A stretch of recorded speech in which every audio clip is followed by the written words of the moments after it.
Assalamualaikum warahmatullahi wabarakatuh. Alhamdulillahi rabbil alamin. Wassalatu wassalamu ala asyrafil anbiya'i wal mursalin wa ala alihi wa sahbihi ajma'in, amma ba'du. Hadirin para pendengar rahimakumullah, berjumpa lagi dengan saya Muhammad Ambia di channel YouTube saya sendiri. Kali ini saya akan praktek yaitu irama azan maqam jiharkah. Semoga bermanfaat bagi saudara-saudaraku yang seiman dan seagama, khususnya bagi pemula-pemula azan.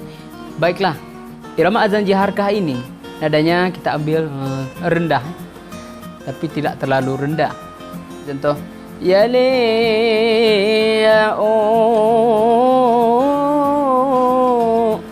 seperti nada tersebut. Para penyimak rahimakumullah, jangan lupa sebelum saya mulai yaitu subscribe, like, and share. Kemudian tinggalkan komentar Anda untuk mendukung semangat saya terus mengupload konten-konten yang bernada Islami.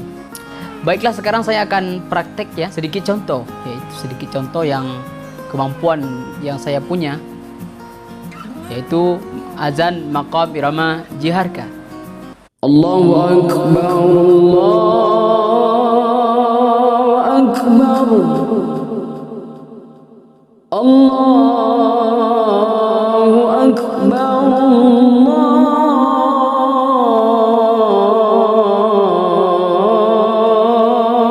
Akbar. Asyhadu an la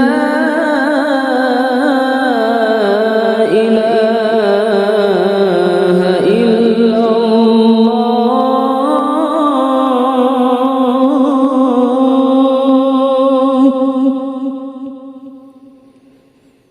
Asyhadu an la ilaha illallah.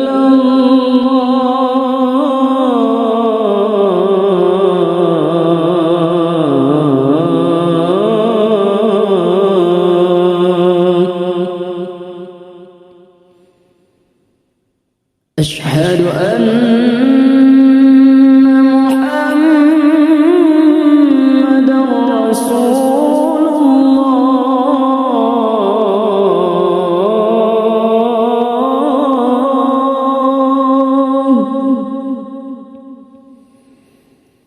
Asyhadu anna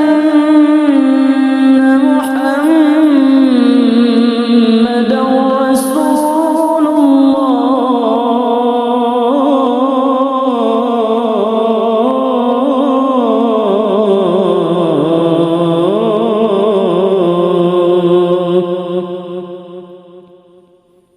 Hayya 'alas shalah.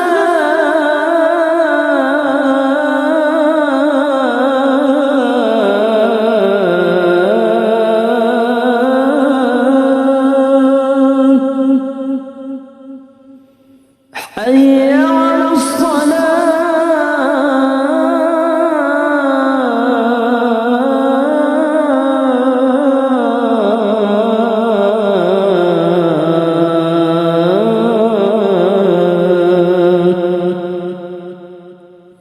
حي على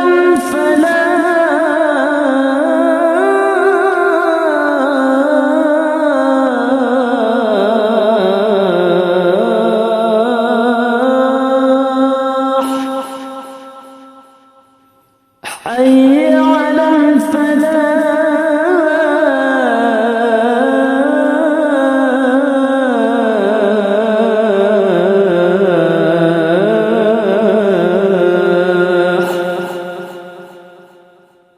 الله أكبر، الله أكبر، لا